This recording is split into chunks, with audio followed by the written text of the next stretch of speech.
Operation നങ്കൂർ സംഗതി ദുൽഖർ സൽമാൻ്റെ തലയിൽ മാത്രം വന്നിരിക്കുമോ എന്നുള്ളൊരു സംശയം ഇല്ലാതില്ല. ഓക്കെ, അപ്പോൾ അതിനെക്കുറിച്ച് നമുക്ക് ഡീറ്റെയിൽ ആയിട്ട് പറയാം. ഞാനിന്ന് സോഷ്യൽ മീഡിയ തുറന്നു നോക്കുമ്പോൾ ഇതിന് വേറൊരു ഡിഫറെൻറ്റ് ആംഗിൾ ആൻഡ് പെർസ്പെക്റ്റീവ് കയറി വന്നിട്ടുണ്ട്. മോഹൻലാലിന് ഒരു സൈഡിൽ അവാർഡ് കിട്ടുമ്പോൾ, അവാർഡ് കൊടുക്കുമ്പോൾ, ഇപ്പുറത്തെ സൈഡിൽ മമ്മൂട്ടിയെ വേട്ടയാടുന്നു, മമ്മൂട്ടിയുടെ ഫാമിലിയെ വേട്ടയാടുന്നു എന്നൊക്കെ അങ്ങനത്തെ ഒരു നറേറ്റീവ് ഇതിന് കൊണ്ടുപോയി വെച്ചതായിട്ട് കണ്ടു. എനിക്കതിൽ ഒട്ടും ആ ഒരു കോൺസ്പിറസിയോട് തന്നെ എനിക്ക് യോജിക്കാൻ പറ്റുന്നില്ല. ബിക്കോസ് മോഹൻലാൽ എന്ന് പറഞ്ഞാൽ ആ ഒരു ബ്രില്യൻ്റ് ആക്ടർക്ക് അദ്ദേഹത്തിൻ്റെ ടാലൻറ്റ് ഷോക്കേസ് ചെയ്തതിനുള്ള ഒരു എന്താ പറയുക അച്ചീവ്മെൻ്റാണ് കിട്ടിയിട്ടുള്ളത്. ഓക്കെ, അപ്പോൾ അതും ഈ നടക്കുന്ന കാര്യങ്ങളൊക്കെ പൊളിറ്റിക്കലി വെച്ച് ഐ ഡോണ്ട് തിങ്ക് സോ. അങ്ങനെയല്ല. ബിക്കോസ് ഈ ഒരു ഹണ്ട്, ഓക്കെ, ഈ വാഹനക്കടത്ത് മാഫിയെ കണ്ടുപിടിക്കാനുള്ള ഈ ഒരു ഹണ്ട് കുറച്ച് മാസങ്ങളായിട്ട് ഇവർ പ്രിപ്പയറിങ് ആണെന്നുള്ളത് ഇന്ന് ഞാൻ കുറച്ചിങ്ങനെ നെറ്റിലൂടെ നോക്കിയ സമയത്ത് മനോരമയൊക്കെ ഓഗസ്റ്റ് 30 തന്നെ ഈ സാധനങ്ങൾ പബ്ലിഷ് ചെയ്തിട്ടുണ്ട്. ഫൈൻ. പട്ടാളം ഉപേക്ഷിച്ച ലാൻഡ് ക്രൂസറും ലാൻഡ് റോവറും ഉൾപ്പെടെ 150 വാഹനങ്ങൾ ഇന്ത്യയിൽ, 20 കേരളത്തിൽ. അത് കഴിഞ്ഞിട്ട് വീണ്ടും സെപ്റ്റംബറിൽ ഇതേപോലെ തന്നെ കൗമുദിയിലാണ് അടുത്തൊരു ഇത് വന്നിട്ടുള്ളത്. Bhutan armies 20 vehicles smuggled to Kerala, MBD being investigation എന്ന് പറഞ്ഞിട്ട്. അങ്ങനെ ഇതിൻ്റെ ഡീറ്റെയിൽഡ് കാര്യങ്ങൾ ആദ്യം എഴുതി തന്നെ പുറത്ത് വന്നിട്ടുണ്ട്. അതാണ് എനിക്ക് തോന്നുന്നു അമിത് ചക്കാലക്കൽ ഇതിനു മുമ്പ് ഇന്നലെ രാത്രിയൊക്കെ ബൈറ്റ് കൊടുക്കുന്ന സമയത്ത് പറയുന്നുണ്ട്, കഴിഞ്ഞ മാസങ്ങളിലും ഇതേപോലെ MVD അടക്കം ബാക്കി ടീമുകൾ ഈ വണ്ടിയുടെ ഓണർഷിപ്പ് ആരതാണ്, എവിടുന്ന് വാങ്ങി, ആരിലൂടെ വാങ്ങി, ഇതിൻ്റെ പ്രീവിയസ് ഓണേഴ്സ് ആരൊക്കെയാണെന്നുള്ളതൊക്കെ ചോദിച്ച് ഒരു എൻക്വയറി നടത്തിയ സമയത്ത് അതിൻ്റെ ഡോക്യുമെൻറ്റ്സും ഡീറ്റെയിൽസും കൊടുത്തു എന്നുള്ളൊരു ബൈറ്റൊക്കെ ഞാൻ കണ്ടിട്ടുണ്ടായിരുന്നു. സോ ഇത് ഒറ്റ ദിവസം കൊണ്ടോ അല്ലെങ്കിൽ ഒരാളെ ടാർഗറ്റ് ചെയ്തോ പ്ലാൻ ചെയ്തൊരു ഐറ്റമായിട്ട് എനിക്ക് പേഴ്സണലി തോന്നുന്നില്ല. ഇതിലെവിടെയും ഒരു രാഷ്ട്രീയം വെച്ചുകൊണ്ടൊരു മോഹൻലാൽ മമ്മൂട്ടി എന്നുള്ള സ്കീമിലേക്ക് കാര്യങ്ങൾ പോകുന്നതായിട്ടും എനിക്ക് തോന്നിയിട്ടില്ല. ഓക്കെ, നമുക്കറിയാം കേരളത്തിലെ ഏറ്റവും വലിയ വണ്ടിഭ്രാന്തന്മാരായ സിനിമാക്കാരുള്ളതിൽ വണ്ടിഭ്രാന്തന്മാരായ സിനിമാക്കാരുള്ളവരുടെ കൂട്ടത്തിൽ തന്നെ ഏറ്റവും കൂടുതൽ ഭ്രാന്തമൂത്ത ആൾക്കാരാണ് പൃഥ്വിരാജും ദുൽഖറും ഒക്കെ. ഓക്കെ, അമിത് ചക്കാലക്കലിനൊക്കെ കുറേ പേര് ഇടയിലിരുന്ന് ട്രോളുന്നത് കണ്ടു. ഇവനൊക്കെ അവിടെ ഒരു സിനിമ ആകെ 1-2 സിനിമ, ഒരു വണ്ടിഭ്രാന്തനാണെന്നുണ്ടെങ്കിൽ അത് സിനിമയിലെ കാശ് മാത്രം, നമുക്ക് അയാളുടെ ബാക്ക്ഗ്രൗണ്ട് ഒന്നും അറിയില്ലല്ലോ. സിനിമയിൽ വരുന്നതിന് മുമ്പ് ചിലപ്പോൾ അയാൾ വെൽ സെറ്റിൽഡ് ഫാമിലി ആയിരിക്കാം, അല്ലെങ്കിൽ അയാൾ തന്നെ അധ്വാനിച്ച് വേറെ എന്തെങ്കിലും ജോബോ ബിസിനസ്സോ ഉള്ള ഒരാളായിരിക്കാം. പ്രൊഫഷൻ വൈസ് അയാൾക്ക് വേറെ എന്തെങ്കിലും ഇൻകം കാണുമായിരിക്കും. പിന്നെ ഇങ്ങനത്തെ വിൻറ്റേജ് വാഹനങ്ങളുടെ ക്രേസ് മൂത്ത് കഴിഞ്ഞാൽ ഭയങ്കര സീനാണ്. ഇത് ഈ ലോട്ടറി അല്ലെങ്കിൽ മദ്യം അങ്ങനത്തെ അഡിക്ഷനേക്കാൾ കൂടുതൽ എക്സ്പെൻസീവ് ആയിട്ടുള്ളൊരു അഡിക്ഷനാണ് ഈ പറഞ്ഞ വണ്ടിഭ്രാന്ത് എന്ന് പറയുന്നത്. വണ്ടിഭ്രാന്തന്മാർക്ക് അറിയാം, പ്രത്യേകിച്ച് ഇങ്ങനത്തെ ചില വിൻറ്റേജ് പെർട്ടിക്കുലർ മോഡലിനോട് മാത്രമുള്ളൊരു ക്രേസ് എന്ന് പറഞ്ഞു കഴിഞ്ഞാൽ അത് ഭീകരമാണ്. അതിൻ്റെ മുകളിലേക്ക് എത്ര കാശിട്ടാലും കാണാത്ത രീതിയിൽ അത്രയും അത് നമ്മളതിൽ അഡിക്റ്റ് ചെയ്യും. അപ്പം അങ്ങനെ അയാളെങ്ങനെ ആര് എവിടുന്ന് പൈസ അങ്ങനെയുള്ള ചോദ്യങ്ങളൊക്കെ അങ്ങനെയും കമൻറ്റ് ബോക്സിൽ കണ്ടിട്ടുണ്ടായിരുന്നു. ഇതാണ് ഈ ദുൽഖർ സൽമാനിലേക്ക് വിഷയങ്ങൾ എത്തുമെന്നുള്ളൊരു സംശയമാണല്ലോ നമ്മൾ തുടങ്ങി വെച്ചത്. എവിടെ ന്യൂസിൽ വയ്ക്കാം. ദുൽഖർ സൽമാനെ സംബന്ധിച്ച് കുരുക്ക് മുറുകുന്നു എന്നുള്ളത് തന്നെയാണ് നമുക്ക് കസ്റ്റംസ് ഉദ്യോഗസ്ഥരുമായി സംസാരിക്കുമ്പോൾ മനസ്സിലാക്കാൻ കഴിയുന്നത്. ദുൽഖർ സൽമാന്റെ 4 വാഹനങ്ങൾ കേന്ദ്രീകരിച്ചായിരുന്നു നേരത്തെ അന്വേഷണം. അതിൽ 2 വാഹനങ്ങളാണ് പിടിച്ചെടുത്തിരിക്കുന്നത്. ഒരു ഡിഫൻഡർ വാഹനം അത് പിടിച്ചെടുക്കുകയും അത് കസ്റ്റംസ് ഓഫീസിന് സമീപത്തായി കൊണ്ടുവന്ന് പാർക്ക് ചെയ്തിട്ടുണ്ട്. പക്ഷേ മറ്റേ വാഹനം, അതായത് ലാൻഡ് ക്രൂയിസർ വാഹനം കൊണ്ടുവരാൻ കഴിഞ്ഞിരുന്നില്ല. അതിന് കാരണം ഫിറ്റ്നസ് ഇല്ല എന്നുള്ള മറുപടിയാണ് നേരത്തെ കസ്റ്റംസിന്റെ ഭാഗത്തു നിന്നുണ്ടായിരുന്നത്. എന്തായാലും ഇതിൽ ഇപ്പോൾ പരിവാഹൻ സൈറ്റിൽ പോലും കൃത്രിമം കാട്ടി എന്നുള്ള സംശയം കൂടിയാണ് ബലപ്പെട്ടുകൊണ്ടിരിക്കുന്നത്. അതായത് ഈ ലാൻഡ് ക്രൂയിസർ വാഹനത്തിന് 28 വർഷത്തിന് പഴക്കമാണുള്ളത്. ഇത് സൈറ്റിൽ നമ്മൾ പരിശോധിക്കുമ്പോൾ അതിൽ കാണാൻ കഴിയുന്നത് 2038 വരെയാണ് ഇതിന്റെ ഫിറ്റ്നസ് എന്നുള്ളതാണ്. സാധാരണഗതിയിൽ 5 വർഷം വരെയാണ് ഫിറ്റ്നസ് നൽകുന്നത്, പക്ഷേ 2038 വരെയാണ് ഫിറ്റ്നസ് എന്നുള്ളതാണ് കാണാൻ കഴിയുന്നത്. മറ്റൊരു പ്രധാനപ്പെട്ട കാര്യം, മറ്റൊരാളുടെ പേരിലാണ് ഇത് രജിസ്റ്റർ ചെയ്തിരിക്കുന്നത് എന്നുള്ളതാണ്. അപ്പോൾ അതൊരു വ്യാജ രജിസ്ട്രേഷൻ ആണോ എന്നടക്കമുള്ള സംശയങ്ങളാണ് ഇപ്പോൾ ബലപ്പെട്ടുകൊണ്ടിരിക്കുന്നത്. വൈ ദുൽഖർ സൽമാൻ എന്നുള്ളതിൻ്റെ കുറേ പോയിന്റുകൾ ഈ പെർട്ടിക്കുലർ ന്യൂസിനകത്ത് നമുക്ക് വായിച്ചെടുക്കാൻ പറ്റും. ഒന്ന്, ഇത് ദുൽഖർ സൽമാൻ്റെ പേരിലല്ല. പല സാഹചര്യങ്ങളിലും നമ്മൾ കണ്ടിട്ടുള്ള ഒരു കാര്യമാണ്, ഏതെങ്കിലും രീതിയിലുള്ള ഒരു അസറ്റ് വാങ്ങുന്ന സമയത്ത്, ഞാൻ പറയുന്നത് അൾട്രാ റിച്ച് ആളുകളുടെ കാര്യമാണ് കേട്ടോ, സാധാരണക്കാരുടെ കാര്യമല്ല, നല്ല വെൽ ഓഫ് ആയ അൾട്രാ റിച്ച് ആയിട്ടുള്ള ആളുകൾ എന്തെങ്കിലും ഒരു പ്രോപ്പർട്ടി പർച്ചേസ് ചെയ്താലോ, അല്ലെങ്കിൽ അവർക്ക് ഇഷ്ടപ്പെട്ട ഇതേപോലെ വാഹനങ്ങളോ, അല്ലെങ്കിൽ അത്യാവശ്യം അങ്ങനത്തെ എന്തെങ്കിലുമൊക്കെ വാങ്ങുമ്പോൾ ഓണർഷിപ്പ് ചിലപ്പോൾ വേറൊരാളുടെ, അതായത് ഏറ്റവും അടുത്ത് നിൽക്കുന്ന, ഏറ്റവും ബന്ധമുള്ള, ഒരിക്കലും നമ്മളെ ചതിക്കില്ല എന്നൊക്കെ ഉറപ്പുള്ള ആരുടെയെങ്കിലും പേരിലൊക്കെ മേടിച്ചിടുന്നതായിട്ട് ശ്രദ്ധയിൽ എനിക്ക് പെട്ടിട്ടുണ്ട്. ഓക്കെ, പല കേസുകളും ഞാനങ്ങനെ എക്സാമ്പിൾ വെച്ച് പറയുന്നില്ല, പലതും അങ്ങനെ പറയാൻ പറ്റുന്ന കേസുകളല്ല. സ്റ്റിൽ ഞാൻ, നിങ്ങൾക്ക് അറിയാലോ, ജനങ്ങൾക്ക് മനസ്സിലാവുമല്ലോ ചില കാര്യങ്ങൾ. അതായത് നാളുകളിൽ വള്ളി വരാം, ഇനി വന്നാലും നമ്മളെ തലയിൽ വരരുത്. അത് അയാളെ വണ്ടിയില്ല, അയാളെ പേരിലല്ലേ, അയാളെ കൊണ്ടുപോയിക്കോ. മനസ്സിലായോ? സ്കേപ്പ് ഗോട്ട് പരിപാടി. സ്വയം അറിഞ്ഞുകൊണ്ട് ബലിയാടാവാൻ നിൽക്കുന്ന കുറേ ആളുകൾ ഇങ്ങനത്തെ പൈസക്കാരുടെയും ഇങ്ങനത്തെയൊക്കെ ടീമിൻ്റെ പിന്നാലെ കാണും. എന്താണെങ്കിലും സിനിമാക്കാരുടെയൊക്കെ ഓബിയസ്ലി കുറേ പേരുള്ളതായിട്ട് നമ്മളെ മുന്നിൽ തന്നെ ലിവിങ് എക്സാമ്പിൾസ് ഒരുപാട് പേരുണ്ട്. ഇന്ന ആൾക്ക് ഇന്ന ആൾ, ഇന്ന ആൾക്ക് ഇന്ന ആൾ എന്ന് പറഞ്ഞിട്ട്. അതുപോലെ ദുൽഖറിൻ്റെ വണ്ടി വേറെ ആളുടെ പേരിൽ എന്നുള്ളത് ആദ്യത്തെ ഒരു കോൺസ്പിറസിയാണ്. അതെന്താ അങ്ങനെ? കാരണം ഇത്രയും വണ്ടിഭ്രാന്തനായിട്ടുള്ള ഒരാൾ, അത്രയും എന്താ പറയുക, വിൻറ്റേജിൽ തന്നെ ഏറ്റവും പ്രഷ്യസ് ആയിട്ടുള്ളൊരു വണ്ടി അത് എടുക്കുമ്പോൾ സ്വന്തം പേരിലാക്കാൻ ശ്രമിക്കില്ലേ എന്നുള്ളൊരു ചോദ്യമുണ്ട്. പിന്നെ വണ്ടിഭ്രാന്തുള്ള ആളുകൾക്ക് എല്ലാവർക്കും ഇത് വെറുതെ ഒരു അൾട്രാ റിച്ച് ആയിട്ടുള്ള ഒരാൾ ചുമ്മാ ഒരു ഷോയ്ക്ക് വേണ്ടിയിട്ട് വണ്ടി മേടിച്ചിടുമ്പോൾ അവർക്ക് നിയമം അറിയണമെന്നില്ല. പക്ഷേ വണ്ടിയെക്കുറിച്ച് നന്നായിട്ട് അറിയുന്ന, വണ്ടിഭ്രാന്തുള്ള, പാഷനായിട്ട് ഇങ്ങനത്തെ വിൻറ്റേജ് വെഹിക്കിൾസ് കളക്ഷൻ എടുത്ത് വെച്ച് അതൊരു പാഷനായിട്ട് കൊണ്ട് നടക്കുന്ന ആളുകൾ. നമ്മൾ ആ മമ്മൂട്ടിയുടെ പഴയ വീടിൻ്റെ ഗ്യാരേജ് കണ്ടപ്പോൾ തന്നെ ഞെട്ടിപ്പോയതാണ്. പലരും പറയുന്നുണ്ട് ഇത് എന്തിനാ, കാശിൻ്റെ ദൂരത്തല്ലേ, അങ്ങനെയല്ലേ ഇങ്ങനെയല്ലേ എന്നൊക്കെ കുറേ പേര് ചോദിക്കുന്നുണ്ട്. But it's passion, pure passion. മമ്മൂട്ടിക്ക് വണ്ടിയോടുള്ള ഭ്രാന്ത് നമുക്കറിയാം, ദുൽഖറിന് വണ്ടികളോടുള്ള ഭ്രാന്ത് നമുക്കറിയാം. സോ അങ്ങനെ വണ്ടിഭ്രാന്തുള്ള ആളുകൾക്ക് ഇത് അവരുടെ ബേബീസാണ്, അവരുടെ അസറ്റ്സാണ്. മനസ്സിലായോ? അവർ മേടിച്ചിടും, അത് ഓടിക്കണ്ടോ ഇല്ലയെന്നില്ല, അവർക്ക് കാശുണ്ട്, അവർ വാങ്ങണം, അത്രേ ഉള്ളൂ അതിനകത്ത്. ബട്ട് ഇവിടുത്തെ വിഷയം എന്താണെന്ന് വെച്ച് കഴിഞ്ഞാൽ, ഇങ്ങനെ വണ്ടിഭ്രാന്തുള്ള ഒരാൾക്ക് ഇത്രയും പഴക്കം കൂടിയൊരു വണ്ടി വാങ്ങുമ്പോൾ അതിൽ ഇത്ര കാലത്തേക്കാവും റോഡ് ടാക്സ്, ഇത്രയും പഴക്കമുള്ള വണ്ടിയാണ്, ഇതിൻ്റെ ഫിറ്റ്നസ് ഇപ്പോൾ തീർന്നിരിക്കുമോ, അങ്ങനെ പല പല ചോദ്യങ്ങളുണ്ടാവാം അല്ലേ? അല്ലെങ്കിൽ അതിനെക്കുറിച്ചൊരു ഹിസ്റ്ററി സെർച്ച് ചെയ്യാം. ഈ വണ്ടി ആരാണ് ഫസ്റ്റ് ഉപയോഗിച്ചിട്ടുണ്ടായിരുന്നത്? അത് മിലിറ്ററി ആണോ അല്ലെങ്കിൽ ഫോറിൻ എംബസികളാണോ എന്നുണ്ടെങ്കിൽ അന്ന് ഈ രാജ്യത്തേക്ക് അവർ എവിടുന്ന് ഈ വണ്ടി ഇമ്പോർട്ട് ചെയ്തു? അങ്ങനെ പല പല ചോദ്യങ്ങളിലൂടെ അവർ പോയിരിക്കാം. പിന്നെ അത് മാത്രമല്ല, ഇങ്ങനത്തെയൊക്കെ വിൻറ്റേജ് വെഹിക്കിൾസ് അല്ലെങ്കിൽ ഒരു ബ്രാൻഡിൻ്റെ സ്പെസിഫിക് മോഡലിനൊക്കെ ഓണേഴ്സിന് ഓൾ ഇന്ത്യ ക്ലബ്ബുകളൊക്കെ ഉള്ളൊരു കാലമാണിത്. മനസ്സിലായോ? All India land cruiser club, അങ്ങനെ ലിമിറ്റഡ് മോഡൽസിന്, ചില ഇയറിൽ ഇറങ്ങിയ മോഡൽസിനൊക്കെ ക്ലബ്ബുകളുണ്ട്, ഓൾ ഇന്ത്യ ബേസിസിൽ ഓണേഴ്സുള്ള ക്ലബ്ബുകളുണ്ട്. സോ അതിലൂടെയൊക്കെ ഇങ്ങനത്തെ ഒരു മോഡൽ ഇന്ത്യയിൽ എക്സിസ്റ്റിംഗ് ആണോ?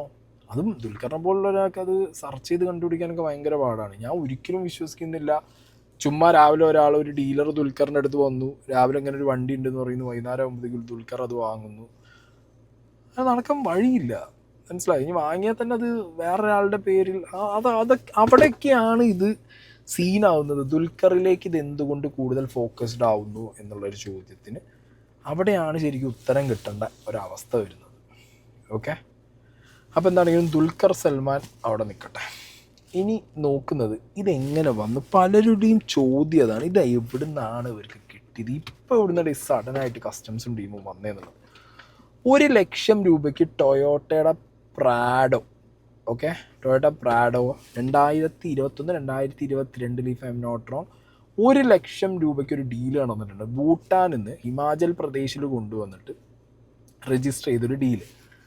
ഭൂട്ടാനിൽ നിന്ന് കൊണ്ടുവന്ന വണ്ടി 1 ലക്ഷം രൂപയ്ക്ക് ഹിമാചലിൽ മറച്ച് വിറ്റ് അത് രജിസ്റ്റർ ചെയ്യുക എന്ന് പറയുമ്പോൾ തന്നെ അത് ഭയങ്കര സസ്പീഷ്യസ് ആയിട്ട് ഇവർക്ക് തോന്നി എന്നാണ് കസ്റ്റംസ് പറയുന്നത്. അതിൽ നിന്ന് തുടങ്ങിയ അന്വേഷണമാണ് ഈ 100 കണക്കിന് കാറുകൾ, അതിൽ തന്നെ 10, 20, 30 കാറ് കേരളത്തിലേക്ക്, അതിൽ തന്നെ കുറേ കാറുകൾ ഇവിടുത്തെ സിനിമാക്കാരുടെ കയ്യിലുണ്ട് എന്നുള്ള ഡീറ്റെയിലിങ്ങിലേക്കൊക്കെ കാര്യങ്ങൾ എത്തിയിട്ടുള്ളത്.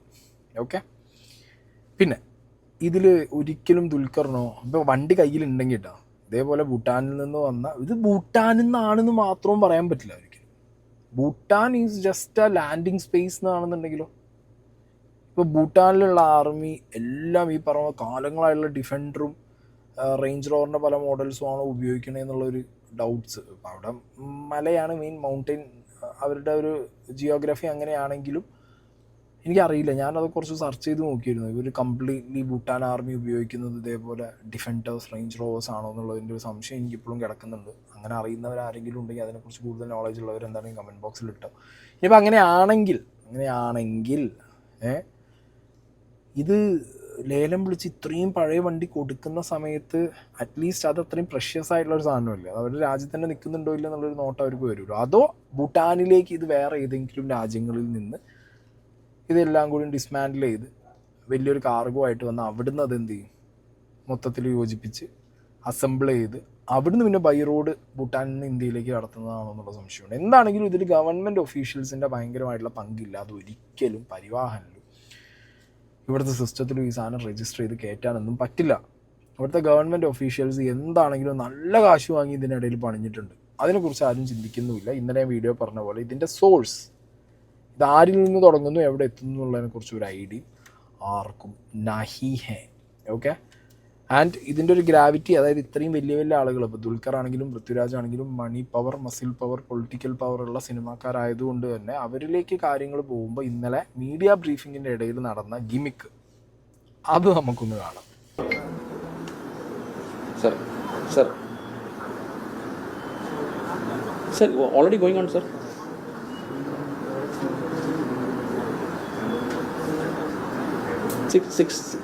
6:30 was the time, sir. They all come and it's already halfway through, sir. ദില്ലിയിൽ നിന്നായിരുന്നു ആ കോൾ വന്നത്.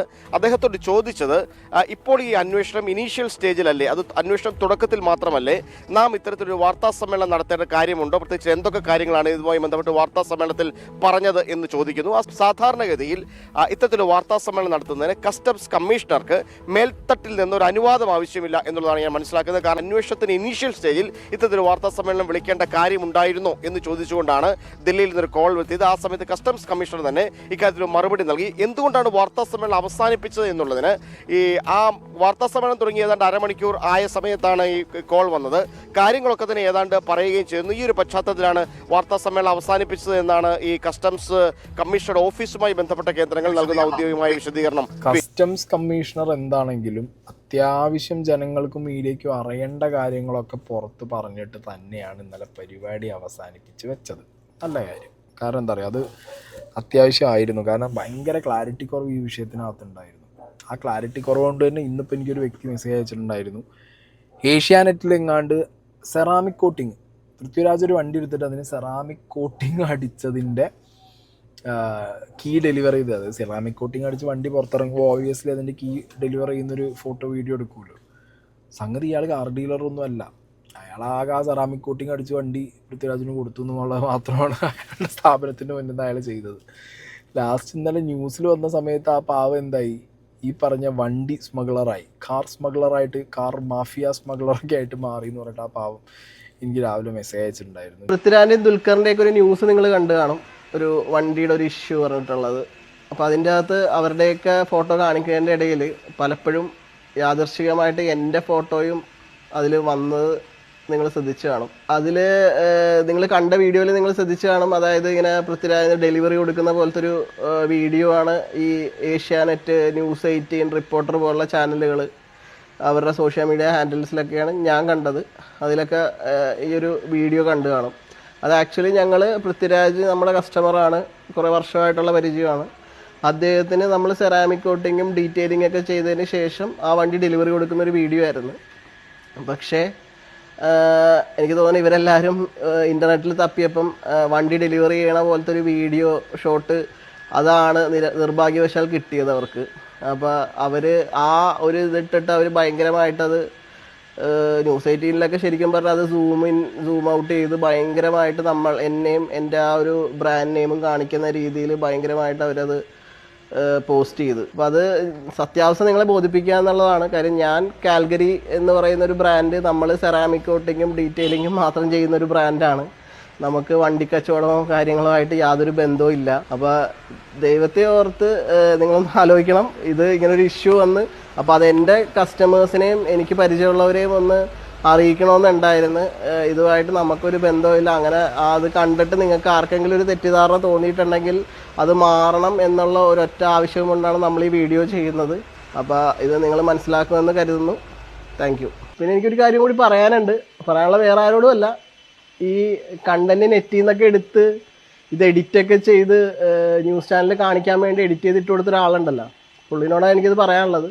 വേറെ ഒന്നുമല്ല, നിങ്ങളിതൊക്കെ ഇങ്ങനെയൊക്കെ ചെയ്യുമ്പോൾ മനസ്സിലാക്കാത്തൊരു കാര്യമുണ്ട്. അപ്പുറത്ത് നിൽക്കണവന് ഒരു കുടുംബവും ജീവിതമൊക്കെ ഉണ്ടെന്ന്. നിങ്ങൾക്ക് കുഴപ്പമില്ല, കാര്യം നിങ്ങളെ സപ്പോർട്ട് ചെയ്യാനായിട്ട് വലിയൊരു മാധ്യമ സ്ഥാപനം നിങ്ങളുടെ കൂടെ ഉണ്ട്. പക്ഷെ അപ്പുറത്ത് നിൽക്കണവന് ഇതിനുള്ള പ്രാപ്തി ഉണ്ടാവണമെന്നില്ല. അപ്പോൾ അത് നിങ്ങൾ മനസ്സിലാക്കുന്നത് വളരെ നല്ലതാണ് ഇനി ഇതുപോലത്തെ കണ്ടന്റ്സ് ഒക്കെ ചെയ്യുമ്പോൾ. ന്യൂസുകാരൊക്കെ ചെയ്യുന്ന വൃത്തികേടാണ് സത്യത്തിൽ ഇങ്ങനെ ആളുകളെ ഒരു ആവശ്യവും ഇല്ലാതെ, അതായത് ഏതെങ്കിലും ഒരു റീലോ അല്ലെങ്കിൽ ജസ്റ്റ് ഇത് അന്വേഷിക്കുന്ന നിങ്ങളുടെ റിപ്പോർട്ടേഴ്സിനൊക്കെ, ഇത് കഴിഞ്ഞ് ഏഷ്യാനെറ്റിലാണ് ഈ ഒരു സാധനം വന്നതെന്നുള്ളതാണ് അദ്ദേഹം എന്നോട് പറഞ്ഞത്. ആ ചങ്ങാതി ഇൻസ്റ്റാഗ്രാമിൽ ആ മനുഷ്യനൊരു ഇതിൻ്റെ ഒരു എക്സ്പ്ലനേഷൻ വീഡിയോ ഒക്കെ ഇട്ടിട്ടുണ്ടായിരുന്നു. അങ്ങനെ പെട്ടുപോയിടെ അങ്ങേര്. കാരണം എന്താ പറയുക, കുടുംബത്തിൽ നിന്നും കൂട്ടത്തിൽ നിന്നൊക്കെ ഓഹോ നീയും പൃഥ്വിരാജിൻ്റെയും ദുൽഖറിൻ്റെയൊക്കെ നല്ല രീതിയിൽ ചോദിക്കില്ലല്ലോ, മനസ്സിലായോ? ഓഹോ അപ്പോൾ ഇത്ര കാലം നിൻ്റെയൊക്കെ പരിപാടി കാർ സ്മഗ്ലിംഗ് ആയിരുന്നല്ലേ എന്നൊക്കെ ചോദിച്ചിട്ട് അയാൾ ആ പെട്ടുപോയൊരവസ്ഥയിലാണ് ആ പാവം. ഇനി ഞാൻ നേരത്തെ ഈ വീഡിയോ തുടങ്ങിയപ്പോൾ പറഞ്ഞ ദ കോൺസ്പിറസി പെർസ്പെക്റ്റീവ്, അതായത് മോഹൻലാലിനെ പൊക്കി മമ്മൂട്ടിയെ താഴ്ത്തിയതാണോ അല്ലെങ്കിൽ അങ്ങനെ ഒരു ശ്രമം ഇവിടെ നടക്കുന്നുണ്ടോ എന്നുള്ളത് ഇങ്ങനെ എയറിൽ നിൽക്കുമ്പോഴാണ് ഇന്ന് മറുനാടനിട്ട വീഡിയോയിൽ SDP-യുടെ ഏതോ ഗ്രൂപ്പിൽ വന്ന വാട്സാപ്പ് ഗ്രൂപ്പിൽ വന്നൊരു ഫോർവേഡ് മെസ്സേജാന്ന് പറഞ്ഞിട്ട് അങ്ങനെ ഒരു മെസ്സേജ് വായിക്കുന്നുണ്ട്. മോഹൻലാൽ ഡൽഹിയിൽ സിനിമാ മേഖലയിലെ പരമോന്നത ബഹുമതിയായ ദാദാ സാഹിബ് ഫാൽക്കെ അവാർഡ് ഏറ്റുവാങ്ങുന്ന ദിവസം തന്നെ ഇവിടെ കേരളത്തിൽ മുൻനിര താരങ്ങളായ പൃഥ്വിരാജിന്റെയും ദുൽഖർ സൽമാന്റെയും വീടുകളിൽ ചില അന്വേഷണ ഏജൻസികൾ റെയ്ഡ് നടത്തുമ്പോൾ നൽകുന്ന ഒരു സന്ദേശമുണ്ടായി. ഞങ്ങൾക്കൊപ്പമാണെങ്കിൽ പരമോന്നത പുരസ്കാരങ്ങളും ബഹുമതികളും ഒക്കെ ആസ്വദിക്കാം, അല്ലെങ്കിൽ ഇതുപോലെ റെയ്ഡുകളും കേസുകളും അനുഭവിക്കാം എന്നതാണിത്. അതിപ്പോൾ ആനക്കൊമ്പായാലും ആഡംബരക്കാരായാലും ഇല്ലിയാസ് മംഗലത്ത് എന്ന് പറയുന്ന ഒരാളുടെ ഒരു കുറിപ്പാണ്. ഇതൊരു ക്യാപ്സ്യൂളാണ്, പതിയെ പതിയെ ഡെവലപ്പ് ചെയ്ത്. ഇതൊരു ക്യാപ്സ്യൂൾ ആണോ എന്ന് ചോദിച്ചു കഴിഞ്ഞാൽ ഇതൊരു ക്യാപ്സ്യൂൾ ആയിട്ട് വേണമെങ്കിൽ നമുക്ക് കാണാം. ഇനി അല്ല ഈ എഴുത്തിൽ പറഞ്ഞ പോലത്തെ ഒരു പെർസ്പെക്റ്റീവ് കോൺസ്പിറസി ഇതിലുണ്ടോ എന്ന് ചോദിച്ചു കഴിഞ്ഞാൽ മേ ബി അതിനുള്ള ചാൻസസ് ആർ ഹൈന്നേ ഞാൻ പറയുള്ളൂ. കാരണം അറിയാമല്ലോ നമുക്കിവിടെ സെൻട്രലിലിരിക്കുന്ന മാമന്മാരും മച്ചാന്മാരൊക്കെ ചെയ്യുന്ന പരിപാടി, അവരുടെയൊക്കെ ടാർഗറ്റ് ലിസ്റ്റിൽ വന്നു കഴിഞ്ഞാൽ അവർ ഇങ്ങനത്തെ പല ആളുകളെയും വീട്ടിലേക്ക് പറഞ്ഞു വിടും. പല രീതിയിലുള്ള അന്വേഷണങ്ങളും നിങ്ങളെ പുറകിൽ വരും. പിന്നെ ഓബിയസ്ലി ലോകയുടെ ഒരു ഗ്രാൻഡ് സക്സസ്, ഇമ്പുരാൻ്റെ ഒരു ഗ്രാൻഡ് സക്സസ്, ഇതിൽ നിന്നൊക്കെ വന്ന ഫണ്ട്, അങ്ങനത്തെ പല കാര്യങ്ങളിലേക്കും ഇവർക്ക് ഇനി പോവാൻ പറ്റുന്ന രീതിയിലൊരു ഓപ്പണിങ് കിട്ടിയല്ലോ, മനസ്സിലായല്ലോ? ഒരു ഓപ്പണിങ് ഇവർക്ക് കിട്ടി. അപ്പോൾ അത് വെച്ച് വേണമെങ്കിൽ അങ്ങനെയൊക്കെ നമുക്ക് കോൺസ്പിറസീസ് ചിന്തിക്കാം. പക്ഷേ ഞാൻ ദുൽഖറിൻ്റെ കേസിൽ പറഞ്ഞൊരു കാര്യം സ്റ്റിൽ എക്സിസ്റ്റിംഗ് ആണ് അവിടെ. ഇപ്പോൾ ഒരിക്കലും ദുൽഖറിന് പോയിട്ട് എവിടെയും പറയാൻ പറ്റില്ല എന്ത് എനിക്ക് നിയമം അറിയില്ലായിരുന്നു, പറയാൻ പറ്റില്ല. നിയമം അറിയാത്തത് നമ്മളുടെ തെറ്റാണ്, കോടതിയിൽ ഒരിക്കലും നിലനിൽക്കില്ല. അതുകൊണ്ട് നിയമം അറിയാത്തതൊരു തെറ്റായിട്ട് കോടതി കണക്കാക്കിയും പെനാൽറ്റി കൊടുക്കുള്ളൂ. ഇത് പിടിച്ച് അകത്തിടാനൊന്നും പറ്റുന്നില്ല, പെനാൽറ്റി കൊടുക്കുള്ളൂ, വേറൊന്നും നടക്കാൻ പോകുന്നില്ല. ഇനി അതല്ലെങ്കിൽ ഇങ്ങനത്തെ വിഷയങ്ങൾ നടക്കുന്ന വേറൊരു കാര്യം ഞാൻ പറയാം. ഇതിലൊരു ഏജൻറ്റ് കാണും, ഓക്കെ, ഒരു കാർ ഡീലർ, ഒരു ഏജൻറ്റ് കാണും. അയാൾ എല്ലാ കുറ്റവും ഏറ്റെടുക്കും തലയിൽ. ഞാനാണ് ദുൽഖറിനെ പെടുത്തിയത്, ഞാനാണ് പൃഥ്വിരാജിനെ പെടുത്തിയത്, ഞാനാണ് അമിതിനെ പെടുത്തിയത്, ഞാനാണ് ഈ കണ്ട എല്ലാ സെലിബ്രിറ്റീസിനും വണ്ടി കൊടുത്തത്, അവരൊക്കെ ഞാൻ പറ്റിക്കുകയായിരുന്നു, ഞാനാണ് ഇതിലെ മെയിൻ, എന്നെ നിങ്ങൾ അറസ്റ്റ് ചെയ്യൂ. അങ്ങനെ പോയിട്ട് ഒറ്റയ്ക്ക് പോയി എല്ലാം ഏറ്റു പറഞ്ഞിട്ട് ചിലപ്പോൾ ഒരാൾ വരാം, അല്ലെങ്കിൽ ഒരു കൂട്ടം ആളുകളിലേക്ക് കാര്യങ്ങൾ പോകും. എന്താണെങ്കിലും പൃഥ്വിരാജിനും ദുൽഖറിനൊന്നും ഈ പറഞ്ഞ പോലെ വലിയൊരു അലമ്പിലേക്ക് കാര്യങ്ങൾ പോവില്ലെങ്കിലും അവർ പേടിക്കേണ്ടിയിരിക്കുന്നു. കാരണം കേന്ദ്ര ഏജൻസികൾക്ക് നിങ്ങളിലേക്കൊരു ഓപ്പണിങ് കിട്ടിയിരിക്കുകയാണ്. ഓക്കെ, അത് വെച്ച് വന്മാർ വിലപേശി അടിക്കാനുള്ള എല്ലാ ചാൻസും ഞാൻ കാണുന്നുണ്ട്. ആ ഒരു ഓപ്പണിങ്ങിന് വേണ്ടി തന്നെയാണ് നിങ്ങളൊക്കെ ടാർഗറ്റ് ചെയ്ത് പോകുക. അല്ലെങ്കിൽ ഇപ്പോൾ ദുൽഖറിൻ്റെ വീട്ടിലേക്കോ പൃഥ്വിരാജിൻ്റെ വീട്ടിലേക്കോ ഇങ്ങനെ വണ്ടി തപ്പാൻ പോകുമ്പോൾ എല്ലാം മീഡിയനെ ഫുള്ള് വിളിച്ച് പറഞ്ഞ് ലൈവ് ഇട്ട് പോകേണ്ട ആവശ്യം ഇവർക്കുണ്ടോ? അപ്പോൾ അതൊന്ന് പേടിപ്പിക്കണം. അങ്ങനത്തെ ഒരു സംഗതി കൂടി ഇതിനകത്തുണ്ടോ എന്നുള്ളൊരു തിങ്കിങ് ഞാൻ ഒഴിവാക്കുന്നില്ല, ഞാനതവിടെ സൈഡിൽ വയ്ക്കുന്നുണ്ട്. ഇനി ഞാനൊരു കമൻറ്റ് കണ്ട്, ഓക്കെ, ഇങ്ങനത്തെ വാർത്തകളുടെ അടിയിൽ വന്ന ഒരു കമൻറ്റാണ്. എന്തുകൊണ്ടാണ് വാഹനങ്ങൾ ഇറക്കുമതി ചെയ്യാൻ ഗവൺമെൻറ് സമ്മതിക്കാത്തത്? ഇവിടുത്തെ വാഹന നിർമ്മാതാക്കളെ സഹായിക്കാൻ എന്തുകൊണ്ടാണ് 15 വർഷം കഴിഞ്ഞാൽ വാഹനങ്ങൾ പൊളിക്കാൻ സർക്കാർ നിർബന്ധിക്കുന്നത്? വാഹന നിർമ്മാതാക്കളെ സഹായിക്കാൻ. പൊല്യൂഷനാണ് കാരണമെങ്കിൽ 15 വർഷം കഴിഞ്ഞ വാഹനങ്ങളുടെ ബോഡിയും ഗിയർ ബോക്സും സീറ്റുകളും ഒന്നും പൊല്യൂഷൻ ഉണ്ടാക്കുന്നില്ലല്ലോ. എൻജിൻ മാത്രമാണ് പൊല്യൂഷൻ ഉണ്ടാക്കുന്നത്. 15 വർഷം പഴക്കമുള്ള വാഹനങ്ങളുടെ എൻജിനുകളെ ഭാരത് 6 സ്റ്റേജിലേക്ക് കൺവേർട്ട് ചെയ്യാൻ സാധിക്കുന്ന കിറ്റ് എന്തുകൊണ്ട് നിർമ്മാതാക്കളെ കൊണ്ട് ഇറക്കിപ്പിക്കുന്നില്ല? 10,000 രൂപയ്ക്ക് 15 വർഷം പഴക്കമുള്ള ഒരു സെക്കൻഡ് ഹാൻഡ് ആക്റ്റീവ വാങ്ങി ഉപയോഗിക്കുന്ന സമൂഹത്തിലെ താഴേക്കിടയിലുള്ളവർക്ക് 5,000 രൂപയ്ക്ക് അങ്ങനെ ഒരു കിറ്റ് വാങ്ങി ഫിറ്റ് ചെയ്തു ഭാരത് 6 സ്റ്റേജിലേക്ക് ആക്കാൻ സാധിക്കുമെങ്കിൽ അതിൻ്റെ ആവശ്യമല്ലേ ഉള്ളൂ എന്നുള്ളൊരു ചോദ്യം ഈ വ്യക്തി കമൻ്റായിട്ട് ഇട്ടിട്ടുണ്ട്. ബാക്കിയോട് വായിക്കാം. എന്തുകൊണ്ടാണ് സർക്കാർ ഇവിടുത്തെ പഴയ വാഹനങ്ങൾ നമ്മളെക്കാളും ദരിദ്ര രാജ്യങ്ങളിലേക്ക് കയറ്റുമതി ചെയ്യാൻ സമ്മതിക്കാത്തത്? നമ്മുടെ സെക്കൻഡ് ഹാൻഡ് വാഹനങ്ങൾ, ഉദാഹരണത്തിന് വാഗ്നർ, ഓൾട്ടോ, സാൻഡ്രോ ഒക്കെ കയറ്റുമതി ചെയ്യാൻ സാധിക്കുമെങ്കിൽ പഴയ വാഹനങ്ങൾ പൊളിക്കാൻ കൊടുക്കുന്നതിലും ഇരട്ടി വില കിട്ടും. ഗവൺമെൻറ് അത് സമ്മതിക്കാത്തത് ഇവിടെ പൊളിച്ച് രണ്ടാമതും ഉരുക്കി ഇവിടെ തന്നെ വാഹനം നിർമ്മിക്കുമ്പോൾ വാഹന നിർമ്മാതാക്കൾക്ക് വീണ്ടും ഒരുപാട് ലാഭം ഉണ്ടാവുന്നുണ്ട്. എന്തുകൊണ്ടാണ് കോർപ്പറേറ്റ് ലെവലിൽ വാഹന പൊളിശാലകൾ തുടങ്ങണം എന്ന് പറയുന്നത്? വാഹനങ്ങളുടെ പൊളിച്ച ഭാഗങ്ങൾ വീണ്ടും നിർമ്മാതാവിൻ്റെ കയ്യിൽ തന്നെ പുനരുപയോഗത്തിന് എത്താൻ വേണ്ടി. ഇങ്ങനെയാണ് ഈ കുറിപ്പുള്ളത്. ഇതിൽ പറയുന്ന പല കാര്യങ്ങളും വളരെ റെലവൻ്റ് ആയിട്ടുള്ളൊരു ചോദ്യം പോലെ എനിക്ക് തോന്നി. നമ്മുടെ നാട്ടിൽ മോഡിഫൈ, ഇപ്പോൾ ഇതിന് മോഡിഫിക്കേഷൻ എന്നാണല്ലോ പറയുക. അതായത് ഒരു 15 വർഷം 10 വർഷം പഴക്കമുള്ളൊരു വണ്ടിയെ രണ്ടാമത് പുതിയ വണ്ടിയുടെ അത്ര തന്നെ കപ്പാസിറ്റിയിൽ റീവർക്ക് ചെയ്ത് കൊണ്ടുവരുന്ന ഇറ്റ്സ് മോഡിഫിക്കേഷൻ. എന്തുകൊണ്ട് പ്രോത്സാഹിപ്പിക്കുന്നില്ല എന്ന് ചോദിച്ചു കഴിഞ്ഞാൽ അതിനൊറ്റ ആൻസറേ ഉള്ളൂ. അങ്ങനെ പ്രോത്സാഹനം സർക്കാർ തുടങ്ങിയാൽ ബാക്കി കമ്പനിക്കാർ കൂട്ടിപ്പോകേണ്ട ഒരു അവസ്ഥയിലെത്തും. മനസ്സിലായോ? കുറച്ച് മോഡലുകൾ കുറച്ച് കമ്പനി മാത്രമായിട്ട് നിലനിന്ന് പോകേണ്ട ഒരു അവസ്ഥയിൽ കാര്യങ്ങൾ മാറും. പിന്നെ പൊല്യൂഷൻ ആണോ വിഷയം എന്ന് വെച്ച് കഴിഞ്ഞാൽ ഇദ്ദേഹം പറഞ്ഞ പോലെ പൊല്യൂഷൻ മാറ്റാനും കൺട്രോൾ ചെയ്യാനുള്ള കിറ്റുകളും, അല്ലെങ്കിൽ അതിൽ ഇപ്പോൾ എഞ്ചിനൊക്കെ റീവർക്ക് ചെയ്ത് കഴിഞ്ഞാൽ നടക്കുന്ന പരിപാടികളും ഇപ്പോൾ നമ്മൾ തന്നെ കാണാറില്ലേ. എത്രയോ പഴയ വാഹനങ്ങൾ നല്ല പുലിക്കുട്ടി മാതിരി പോയി. പുതിയ വാഹനങ്ങൾ അതിൻ്റെ ഒപ്പത്തെ കിട്ടില്ല. അപ്പോൾ ഏറ്റവും ഞാൻ പറഞ്ഞ ബെൻസോ, BMW, ഓഡിയോ അങ്ങനത്തെ വലിയ വലിയ ബ്രാൻഡുകളിൽ ഉള്ള 10-20 കൊല്ലം മുന്നുള്ള ഫീച്ചേഴ്സ് ഇപ്പം പുതിയ ഇറങ്ങുന്ന മാരുതിയിലും ബാക്കി പരിപാടികളിലും ഇല്ല. അപ്പോൾ വിൻറ്റേജ് സാധനങ്ങൾ അല്ലെങ്കിൽ പഴയ സാധനങ്ങളൊക്കെ ഒന്ന് പൊടി തട്ടിയെടുത്താൽ പുലിക്കുട്ടികളാവും എന്നുള്ള സിറ്റുവേഷൻ ഉള്ളപ്പോൾ എന്തുകൊണ്ട് ഇതിന് സർക്കാർ ചിന്തിക്കുന്നില്ല എന്ന് ചോദിച്ചു കഴിഞ്ഞാൽ യെസ്, മാർക്കറ്റ് നിലനിൽക്കണം, ഇവിടെ ടാക്സ് കാര്യങ്ങൾ ബാക്കി പരിപാടികളൊക്കെ നിലനിന്ന് പോകണമെന്നുണ്ടെന്നുണ്ടെങ്കിൽ കോർപ്പറേറ്റ്സിൻ്റെ ഇങ്ങനത്തെ പരിപാടികൾക്ക് കുറച്ച് ചെയ്തു കൊടുക്കേണ്ടി വരും. കുറച്ച് വണ്ടികൾ ഇതേപോലെ പൊല്യൂഷൻ, ബാക്കി പ്രശ്നങ്ങൾ, ഫിറ്റ്നസ് എന്നൊക്കെ പറഞ്ഞ് തട്ടിക്കളയണം. അതിനൊരു ഗുഡ് സൈഡും ഉണ്ട്, ഇതിനൊരു ബാഡ് സൈഡും ഉണ്ട് കേട്ടോ.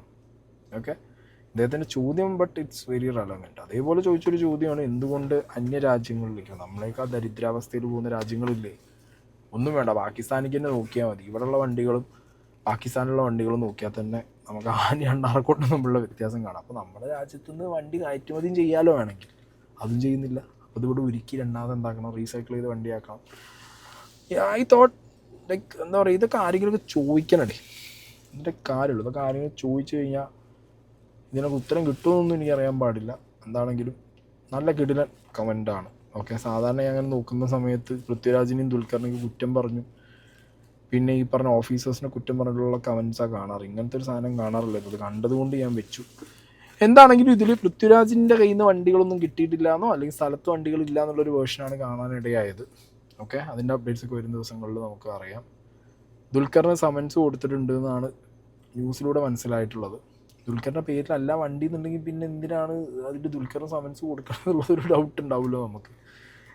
ദുൽഖറിൻ്റെ പേരിലല്ല, അപ്പോൾ ആ പേരിലുള്ള ആളെ സമൻസ് വിളിച്ചിട്ട് അയാളാണോ പൈസ ട്രാൻസ്ഫർ ചെയ്ത് കൊടുത്തത്, അല്ലെങ്കിൽ അയാൾ തന്നെ ഡയറക്റ്റ് ആണോ അത് മേടിച്ചത്, ദുൽഖർ മേടിച്ചിട്ട് അയാളെ പേരിലേക്ക് ആക്കിയതാണോ എന്നുള്ള ചോദ്യങ്ങൾക്ക് അയാളോട് ചോദിച്ചാൽ പോരെ.